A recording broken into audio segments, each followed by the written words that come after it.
On your Monday episode of Locked On Raptors, the Vegas odds have the Raptors as the number 2 most likely team to land Kevin Durant. And so naturally, we're going to talk about that on today's show. We'll dig into whether or not it's likely the Raptors can pull together a package that doesn't gut their entire future based on how the market's playing out. We'll also talk about whether they could get involved in the KD sweepstakes as a way to grease the wheels of a 3-team trade. Perhaps Deandre Ayton ends up with the Raptors. We'll get into that and so much more as KD week kicks off here on the podcast with Vivek Jacob of Raptors.com joining along for the ride. We'll get to that in just 1 second. Thanks for being here.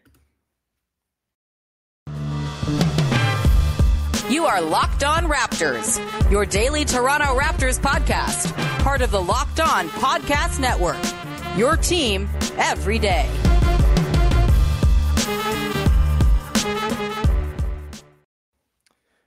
Hey, what's going on? Welcome to episode number 1208 of Locked On Raptors for Monday, July the 4th. I'm your host, Sean Woodley of RaptorsHQ.com. You can find me on Twitter as always, at WoodleySean. You can find the show at Locked On Raptors, where you can find links to every single episode of the podcast. You can also follow, subscribe to, rate, review the podcast on all your favorite podcast apps for free. And you can go to YouTube and subscribe for free as well. Just hit the big red subscribe button and support the show. We very much appreciate your patronage over there. Again, it costs nothing to do, and you're supporting me and making me feel good, so I don't really see the downside here. Thank you for making us your first listen of the day, and thank you to betonline.net, who are bringing you today's podcast. BetOnline is you cover with more props, odds, and lines than ever before this season. BetOnline is where the game starts. And speaking of gambling lines, it's got Raptors fans in a tizzy. Kevin Durant right now is a plus 250 odds, the number 2 odds of any team in the NBA to end up with the Toronto Raptors, and the slow free fall of those odds on Sunday sent Raptors fans into a full-on like pandemonium, Kawhi watch level hysteria. And now we sit here on Monday. Adrian Wojnarowski said last night that nothing is imminent or close. There's no traction, and so maybe we get a chance to breathe here. Either way, we're going to talk about Kevin Durant all week long until this thing resolves itself. And joining me to kick off KD 5 Ways week is our pal Vivek Jacob from Raptors.com. Big V, I'm tired already. Are you sitting there scrolling your phone? I currently have like a shoulder injury because my scrolling arm, my dominant scrolling arm, has been in so much use over the weekend. It might also be because I have bad posture generally. But where are you at, man? How are you feeling about the KD sweepstakes?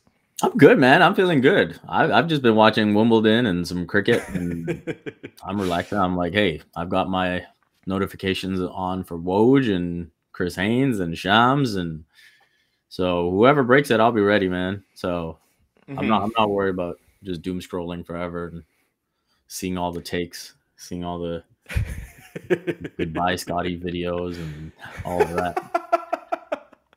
So we're talking about the same thing this week that we talked about the last time you were at the show last Monday, where it was just kind of like a thought exercise. Zach Lowe had thrown it out on his podcast the Friday before that the Raptors should be the first call for the Nets if, KD were to be on the market. And then I believe just after we recorded last Monday, Kyrie opted into his contract and everything seemed fine. And so, kind of put it on the back burner and didn't really think about KD trades until, of course, Thursday when the trade demand came in just before free agency opened up and threw the whole league into chaos. And I know I have not been thinking about a whole lot else since then, and just sort of thinking of different iterations, thinking of like the Scottie and the Pascal of it all, and is it worth moving on from the future for Kevin Durant, blah, blah, blah, blah, blah. We've talked till we're blue in the face. We'll continue to talk till we're blue in the face over the course of this whole week, but I guess just sort of starting out here, Big V, we're going to talk about some different iterations of trades. We're going to talk about, I think, what the hypothetical best version of a Raptors Nets trade could look like to leave behind the best possible team. We'll get to that. I also have a 3-teamer I want to throw at you, courtesy our pal Daniel Hackett over at Raptors HQ. But just as it stands right now, how are you feeling about the Raptors' reported pursuit of Kevin Durant? Are you concerned that they're getting into waters that could lead to some big-time trouble? Or is it more of the front office seems to know what they're doing? This is probably going to turn out pretty well, whether they get Kevin Durant or not. Are you just chilling? Are you feeling all right with the sort of trust that the front office is not going to bungle this? Yeah, I feel very comfortable with that. I think the report from Sportsnet's Michael Grange that they're keeping Scottie Barnes off the table was good to see. And KD's apparent openness to playing in Toronto is encouraging as well. So I think beyond that, if there's a deal to be made, I think the Raptors front office will strike that right chord between, not giving up too much and being a championship contender if they are to pull a trigger.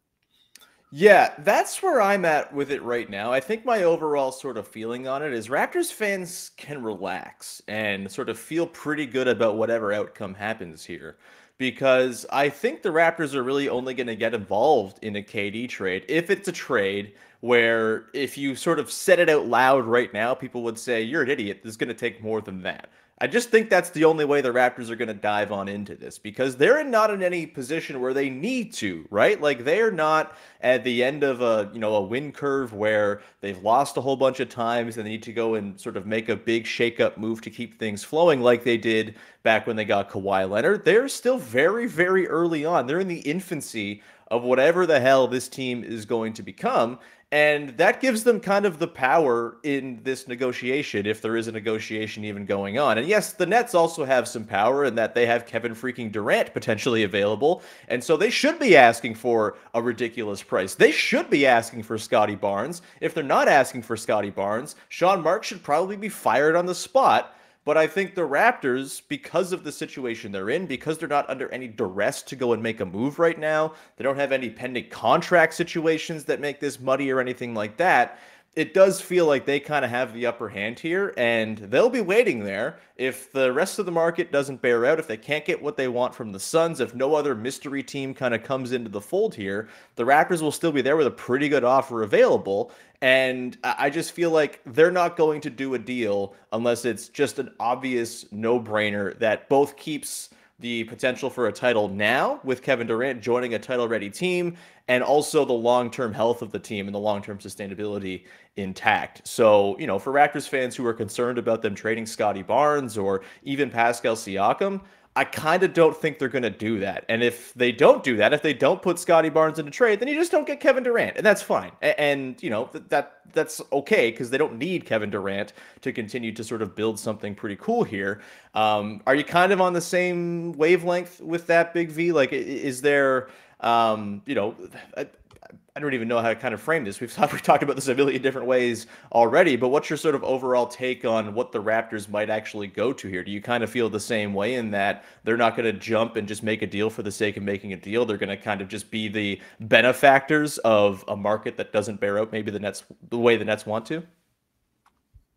I think the Raptors are in a good position, right? Like they are secure in what the roster currently presents, and that's just continuing to grow and giving Scottie and Pascal and Fred and OG and Gary that and Precious that opportunity to continue to grow together.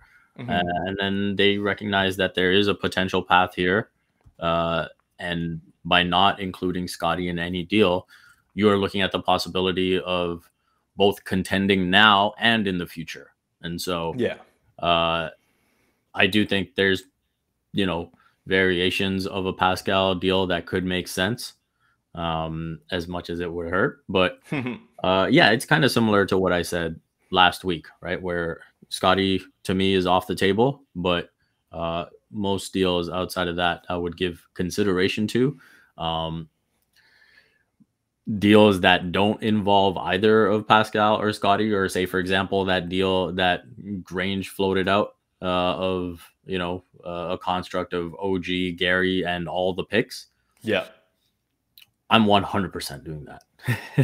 Yeah, you know what I mean? Like, I've seen like it floated out there, like a radio account or random Raptors Twitter account be like, if the Raptors offer up OG Anunoby, Gary Trent Jr. and some picks for Kevin Durant, who says no? Do you do it? And it's like, if this poll doesn't have a 100% yes rate, we need to go check the brains of the people who are voting no. Like, love OG Anunoby, love Gary Trent Jr. Very good players. Their combined forces will never, ever, ever even touch what Kevin Durant is and what he figures to be, at least in the coming years. Like, it's a no-brainer. It's an obvious win for the Raptors if that's what they can pull off. And I kind of think if a deal does go down, that will be the one that does take place. It feels like that's the way it's headed.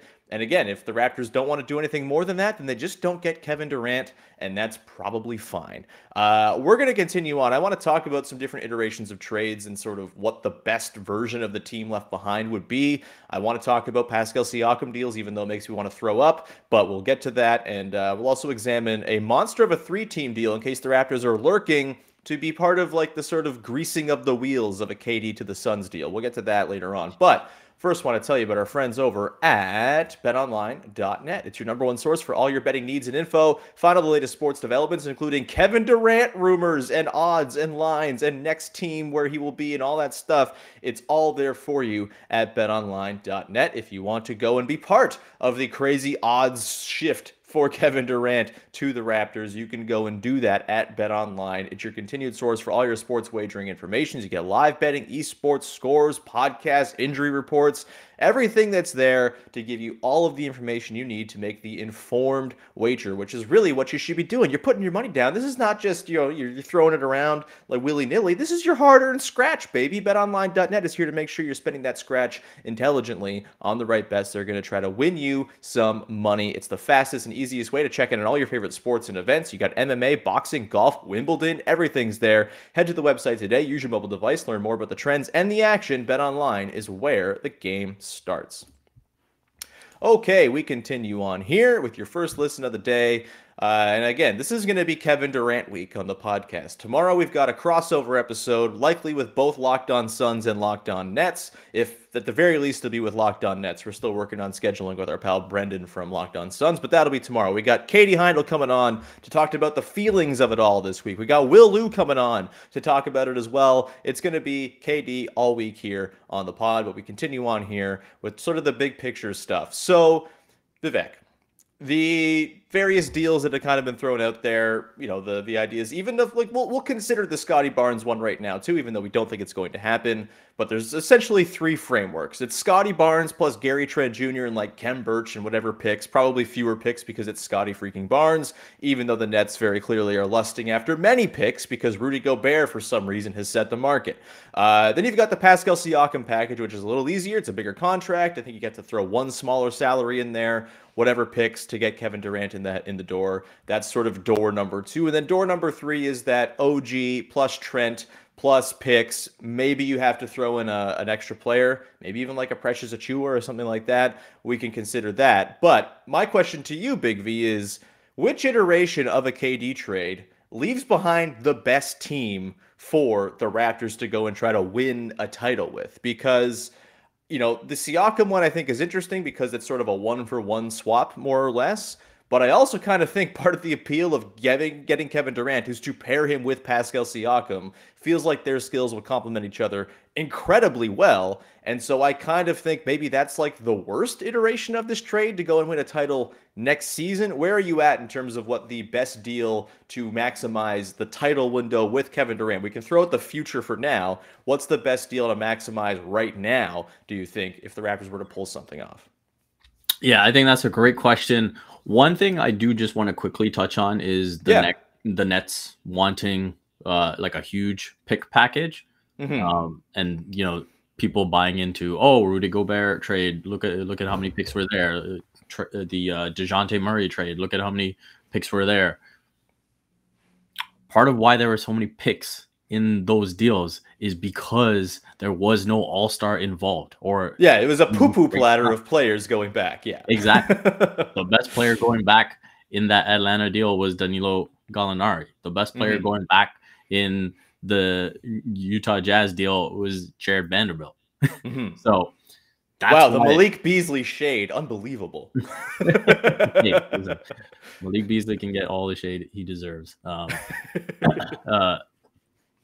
So I think that's where, if you are involving Pascal Siakam in a deal, then absolutely you're not surrendering. You shouldn't be surrendering significant picks. And so I think what gets really interesting is your point about having someone who's a ready-made all NBA talent to go along with KD right now to contend versus say that OG plus Gary plus whatever deal where you are losing your best wing defender one-on-one, right?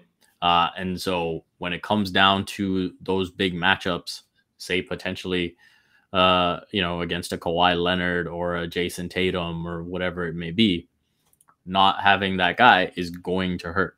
Pascal Siakam is a tremendous team defender. His ability to roam is excellent. But you wouldn't look at him and say, hey, go one-on-one with Jason Tatum all game. You know what I mean? Sure. And so I think that's where the question gets really, really interesting. At the end of the day, I will take the all NBA talent, and I would rather do the OG plus Gary and whatever deal and go from there. And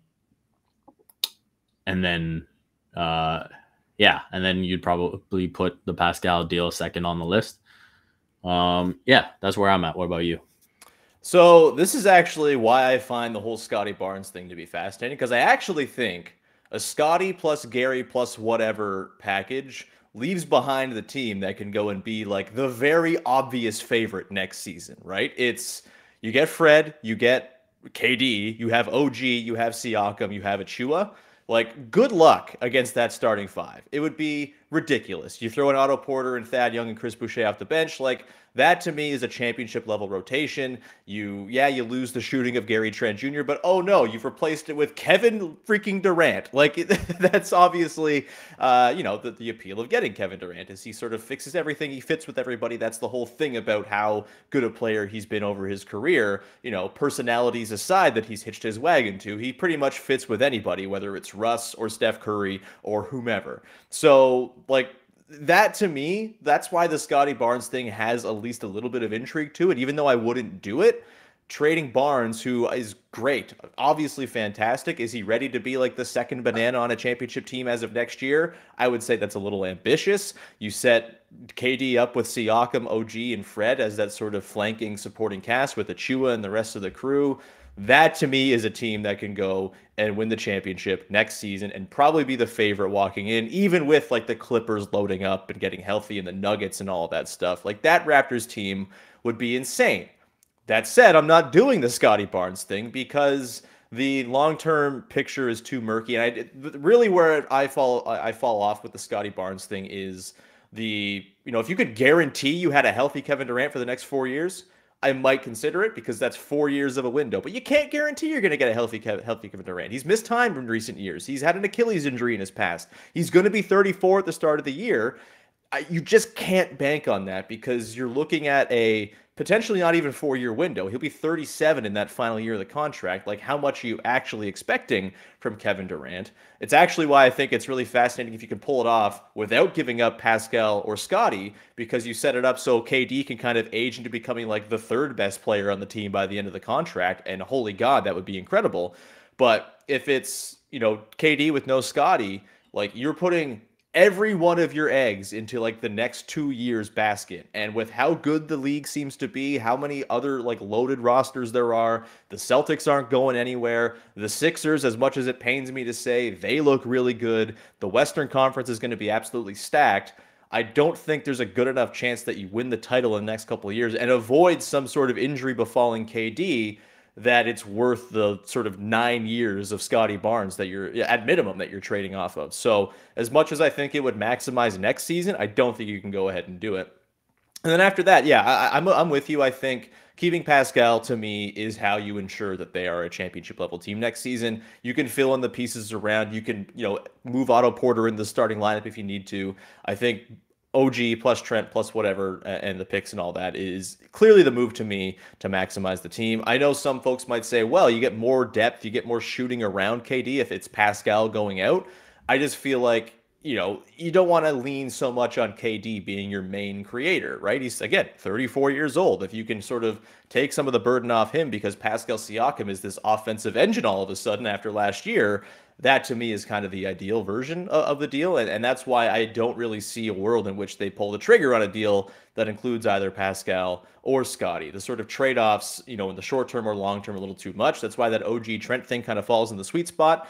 Let me ask you this, say to sweeten the pot, the OG Trent thing is out there, but the Nets say also give us Precious. Do you do it? Oh, man. This week is going to be fun. I think at that point, because at that point you're still including picks, and so at that point I walk away. Right. I don't think that's a championship contender anymore. I think when you look at the different versions of that team, it makes sense because you're putting Precious at the 5. And so I think, and to the point of, you lose OG Anunoby as a defender, like there is some solace knowing that, hey, you can put Precious on someone. Sure. Right? And so to lose both, I think would be really, really tough. You'd have to really nail the buyout market, the veteran minimums, all of that. Thomas Bryant, baby, bring him in. To make it work. So yeah, it sounds crazy, but I think I would say no at that point. I think it's got to be 2 of the core plus the picks, whether it's Pascal and Gary or OG and Gary. Doing a third, I think, goes over that line in terms of what to compete. And I think that's where, you have to keep in mind what the other offers are. And so, who are you betting against, right? Yeah. And so this is where I make the point. The trade has to be the best offer available, not the best offer possible. Right. Yeah. If this was a Kevin Durant who was still 27, 28, 29, 30, then it's a no-brainer that you would have to include Scottie for that guy. Yeah. But this is a 34-year-old KD, 3 years removed from a ruptured Achilles. So I don't think Scottie is a must. And that's where these other possibilities open up. And then, again, talking about that 30-year-old KD, 28-year-old KD versus the KD now, the type of roster you would need to be a contender for those 2 versions, you have to seriously consider that. And that's where, again, if you give up OG and Precious, those are 2 incredibly good defenders that I think would just take away a lot from that championship contending ability. I think I still probably do it. I think I disagree with you because you keep Scottie and because you keep Pascal. Figure out the rest around the big 4 of Scottie, KD, Pascal, and Fred. And I think you can do that. You've got, Thad, you've got Otto, you've got Boucher off the bench. That's a 7-man rotation right there. You can find one playable big man. Maybe it's Christian Koloko as soon as this year. That feels like it's a lot to ask of a 2nd-round pick. So it's probably not Christian Koloko as soon as this year. But look, if the Raptors, some guy off the heap, if the Raptors got Kevin Durant, I could very much see Serge Ibaka coming back on a veterans minimum. Oh, oh God, don't even get me. Don't even do it, man. This is too much of an emotionally charged week as it is. I am fully on board with a minimum deal for Serge Ibaka. That would be extremely, extremely cool and fun.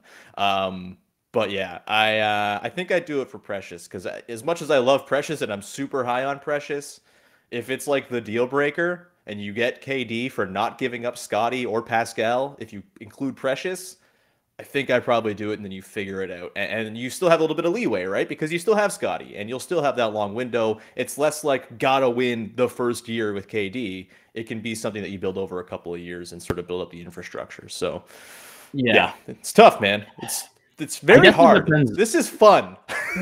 Yeah. So, I think it would come down to the draft pick compensation that comes with it. If you're still giving up 4 or 5 first-round picks, then it's a no. Sure. If you're giving up a couple, then I think that's something that you have to really think about. Yeah. The other thing you just mentioned there is the sort of Scottie KD comparison. We're going to get to my big 3-team monster of a deal where the Raptors don't get KD and they get Ayton instead. We'll get to that in a sec. But the Scottie KD, there's been this sort of talking point that I have really disagreed with about the Scottie KD thing for those who are on the side of you deal Scottie for KD. Like, I think there's lots of smart folks, probably less Raptors adjacent and more sort of national media types who are saying this. Like, well, obviously he's a top 10 player of all time. Of course you trade Scottie. He's never going to be a top 10 player of all time. That's just like a very dumb and reductive way to talk about it to me, because Kevin Durant is a top 10 player of all time probably, but is he going to be on the level of a top 10 player of all time over the next 3 seasons? Probably not. Like, he might not be, by the end of those 3 seasons, a top 10 player in today's NBA, let alone all time. And so I feel like it's just sort of a disingenuous thing to say, like, well, look at all the things Kevin Durant has done. Like, yeah, that's all stuff he's already done. Is he going to do that again? Is he going to score 32 a game and be the MVP in the next 3 seasons? No, like, that's not happening. And so that is just where I kind of lose the whole, well, obviously you trade Scottie for KD thing, because it's an apples to oranges thing. Scottie is maybe not going to be as good at his peak as Kevin Durant is or was at his peak, but you're not trading for Kevin Durant's peak. And you don't even know what Scottie Barnes' peak is going to be. And whatever Scottie Barnes' peak is, you're trading away 6-7 years of that. And that is where the calculation gets a little too messy for me to want to wade into that.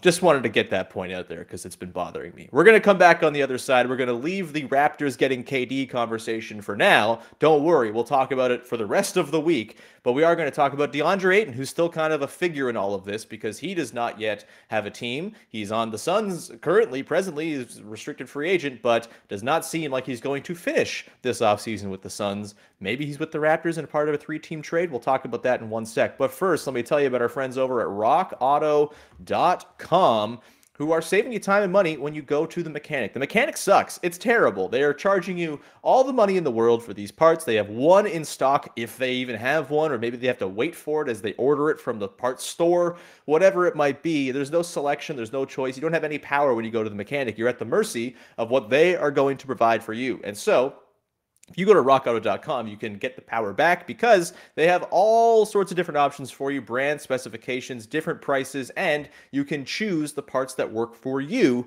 You can buy them, you can put them in, you can do it yourself at home, or you can take it to your father-in-law's house like I do when my car goes wonky. You can also take the part to the mechanic and say, hey, got this part, put this in, please. And you just pay for the labor, not paying for the parts. That's the way to do it. They've got everything you might need, from brake parts, tail lamps, motor oil, even new carpets, and you can explore their easy-to-use website. In just a few seconds, you can find the exact part you need for your make and model and year. Go to rockauto.com right now, see all the parts available for your car or truck, and write Locked On in their How Did You Hear About Us box to know that we sent you. Amazing selection, reliably low prices, all the car parts you will ever need at rockauto.com.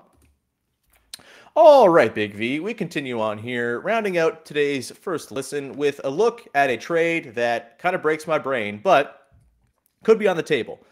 The DeAndre Ayton thing complicates all of this. Obviously, the Suns are still the favorites to get KD, but it doesn't, hey, we don't know if DeAndre Ayton would want to play ball as part of a sign and trade to go to the Nets. Seems like kind of a toxic situation to want to go to. Would you want to sign up to be on a team with Ben Simmons and no one else? I don't know about that. Also, because of the cap situation, it's tricky for the Nets and the Suns to pull off a 2-team trade that sends KD out and brings in Ayton because of the hard cap and base year compensation and all this stuff. And so if there is going to be a KD to the Suns thing that happens, a 3-teamer is probably the most likely here. Another team to sort of massage things, take on salary, and in this case, take on perhaps DeAndre Ayton.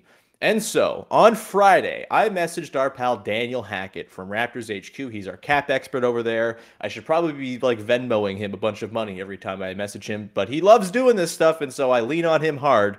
But he is very good at cap minutia. He knows everything there is to know about the CBA, and I asked, is it possible for the Raptors to get in on a DeAndre Ayton trade where they land Ayton and it's like legal and it's possible to actually pull off? And he said, yeah, it is. Let me work on it for you. He then a couple hours later sent me a full Google Doc with a trade involved, sort of detailing all the different reasons why it works and why it doesn't. I won't bore you with the cat minutia, but I do have a trade to share with you that I'm just going to pull up right now. It's a monster, but it does get the Raptors DeAndre Ayton. Let me just ask you first, before we bring this deal in, the idea of the Raptors kind of being the benefactor of this situation with the Nets and the Suns and landing a guy like Ayton, is that something you'd be interested in the Raptors being part of? Or is the fit a little bit concerning to you? Because like you can argue whether or not the Ayton fit makes sense or not. I think they could make it work, but I totally understand the argument of, hey, this doesn't quite work for what the Raptors want to do. Yeah, I would be opposed to it. I think that the Raptors, signing Otto Porter gets them closer to where you need your three-point shooting, your team three-point shooting to be. Mm-hmm. And I think if you were to surrender a Gary Trent Jr. or whoever it ended up being, I would assume it'd be one of Gary Trent Jr. or OG Anunoby or someone of that nature going the other way. I think it just puts you in a hole. I think, Ayton's not a shooter, and he'd come on board where I think part of his unhappiness was a bit of his role and not getting, enough touches in the post and all of that. So he's an okay defender. I wouldn't say he's a very good defender. And so I feel like it would be a no for me. I feel like it's either land KD or just continue with the roster as is and make some moves around the edges. We've had lots of disagreement on today's show. I love it. I disagree. I think Ayton, I'm probably a little higher on his defense than you are. I think he's a really good defender, excellent rim protector, can move his feet pretty well. He's not going to be like a guy who switches for you on every possession or anything like that. He's no Precious Achiuwa, but I think he is a really, really nice defender to kind of have as the back end of your defense. I think he's probably like at worst the 6th or 7th best center in the NBA, maybe as high as 5th. Like he's a very good player, and I think there's still some room to grow there. He's had some mid-range flourishes and things like that. Could you step it out a couple of feet and become a three-point shooter? I don't think that's like crazy. He's never really done it, but he's got touch, and so I think that's something the Raptors would certainly explore if they were to land him. And for me, if you're not getting Kevin Durant and you're just going to kind of continue this building process going into next year, I kind of think I'm just in talent accrual mode more than anything else. And for me, I think Ayton's a better player than Gary Trent Jr., for example. Like, I think if I'm the Raptors, I probably value a guy like Ayton over Trent as well. Fit, doesn't really come into this conversation for me. I'm just, who's the better player? Who would you rather have on your team to help sort of improve your maneuverability going forward, to improve your overall talent that you have in the door? And to me, if they can pull off something for Ayton where Trent is kind of the big piece going out, I could totally see that being something that they explore.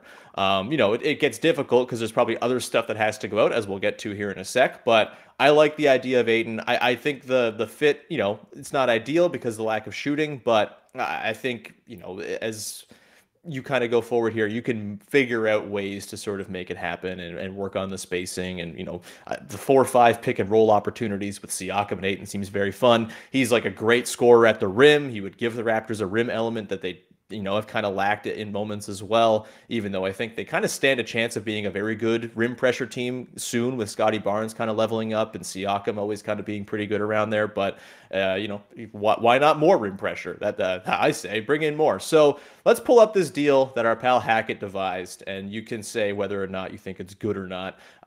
We got it here.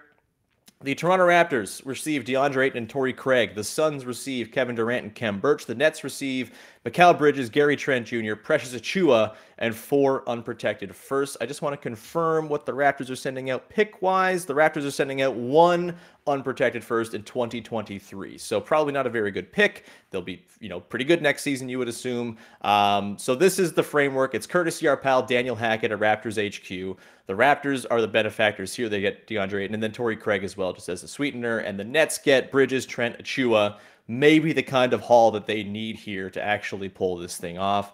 You can disagree with giving up Precious. I would totally understand that. I think, the Nets are going to sort of demand someone like that if they're going to facilitate this type of three-teamer.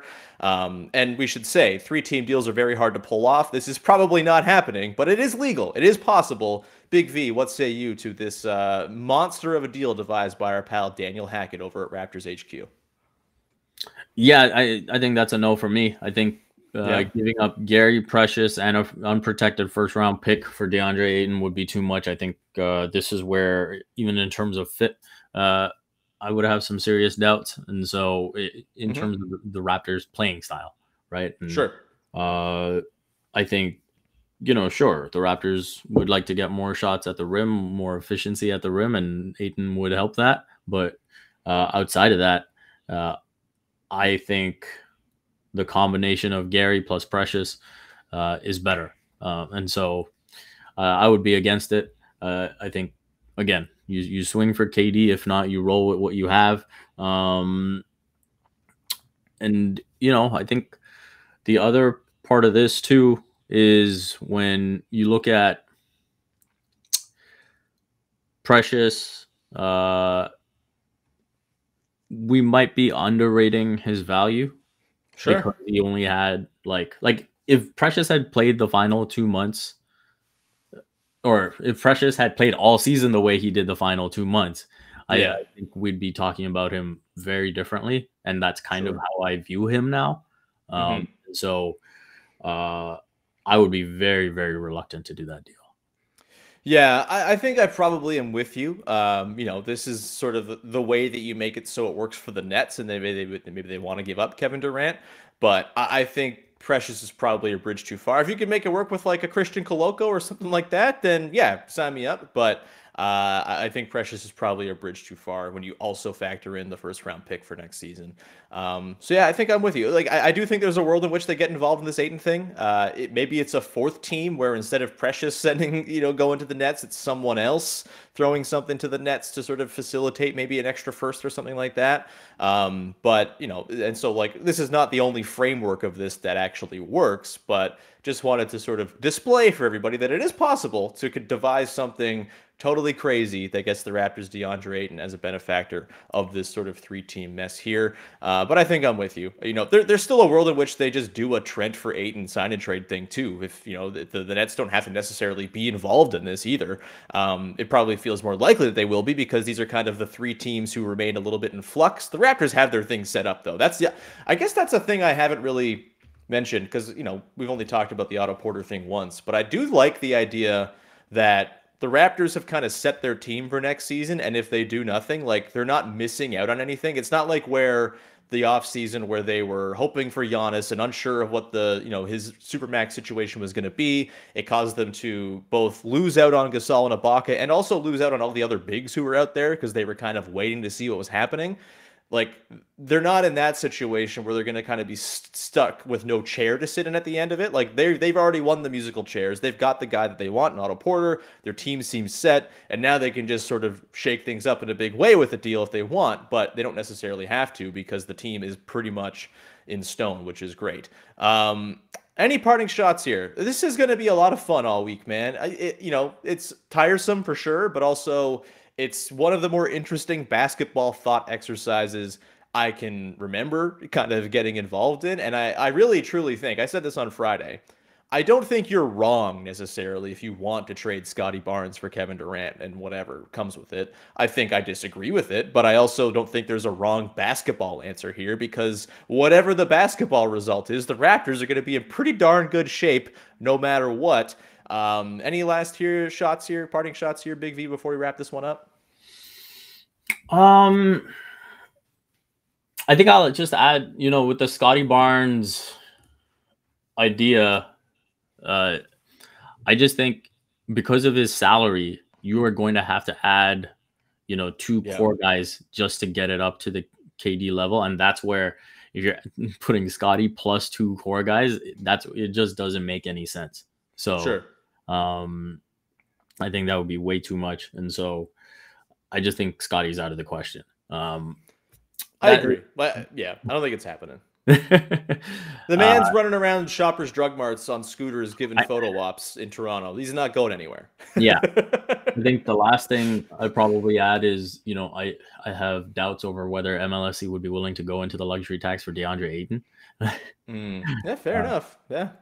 So not a bad point. So I'm a bit skeptical about that one as well. And yeah, I think we've covered most of it. So I'll just leave it at that, and we'll see where things land up as the week goes on. My dream for this week, in KD 5 Ways week in cooking show parlance, is that while we're recording one of these episodes, the trade actually breaks and we have a full-on meltdown. But, didn't happen. We're 0 for 1 so far on that. That's okay. We'll be back again tomorrow. We're going to do the crossover episode with definitely Adam from Locked On Nets and possibly Brendan from Locked On Suns thrown in there as well, which should be a good time. And then we got the rest of the week lined up. We're going to talk about feelings with Katie. Will Lou's going to pop on. We're going to talk about just sort of the big picture of it all as well. And we'll, obviously pivot if anything does break this week. But it's a KD week here on the pod, and I could not be more thrilled because this is extremely fun and dumb. I love fake sports. They're the best. Transactions, baby. With that, we're going to round it out. Thank you very much. You can follow the podcast wherever you get your shows and all the different apps and on YouTube. It's much appreciated when you subscribe and support the show that way. It costs no money to do, and it makes me feel very good. You can also make your second listen of the day Locked On NBA, as they're going to have all of this stuff covered as well from a league-wide perspective, so you can check that out. And with that, we will round it out, and we will talk to you again on Tuesday with another episode of Locked On Raptors. Bye-bye.